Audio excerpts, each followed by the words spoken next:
तुम्ही पाहत आहात MCN न्यूज मराठी। 20 एप्रिल 2026 रोजी झालेल्या अपघातात तुषार रवींद्र सायानी यांचा मृत्यू झाला। घटनेला 4 महिने उलटूनही तपासात ठोस प्रगती झालेली नसल्याचा आरोप गुजराती लोहाना समाजाने केला आहे। समाजाच्या वतीने जिल्हाधिकाऱ्यांना दिलेल्या निवेदनानुसार रात्री सुमारे 1:20 दरम्यान अज्ञात वाहनाने सायानी यांना धडक दिली। या प्रकरणाचा तपास MIDC पोलिसांकडून सुरू असून अद्याप संबंधित वाहनाचा शोध लागलेला नसल्याचे निवेदनात म्हटले आहे। घटनास्थळावरील CCTV फुटेज, तांत्रिक पुरावे आणि इतर उपलब्ध पुराव्यांची सखोल तपासणी झाली आहे का, असा सवाल समाजाच्या वतीने उपस्थित करण्यात आला आहे।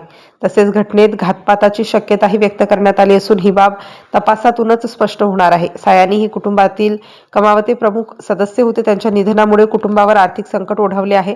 त्यामुळे प्रकरणाचा निष्पक्ष व सखोल तपास करून अज्ञात वाहनाचा शोध घ्यावा आणि दोषींवर कायद्यानुसार कारवाई करावी अशी मागणी करण्यात आली आहे। आता प्रशासनाच्या हस्तक्षेपानंतर पोलिसांकडून तपासाला गती मिळते का, अज्ञात वाहनाचा शोध कधी लागतो आणि सायानी कुटुंबाला न्याय कधी मिळतो याकडे सर्वांचे लक्ष लागले आहे। MCN न्यूज मराठी करिता जुनेद मोहम्मद, अकोला।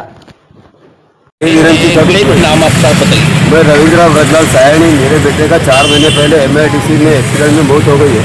मैं प्रशासन से यही विनती करूंगा कि एक माँ बाप को बेटे के लिए आंदोलन करने बैठा पड़े, इससे बुरे दिन नहीं हो सकते। 4 महीने पहले तुषार सायानी का MIDC से रात को एक्सीडेंट हुआ। हमने MIDC पुलिस में गुना दाखिल किया।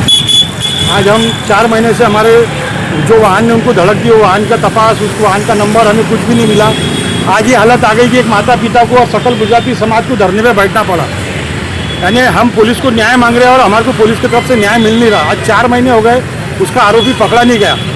अगर आरोपी पकड़ा नहीं गया तो ये धरना आंदोलन और आगे बढ़ सकता है।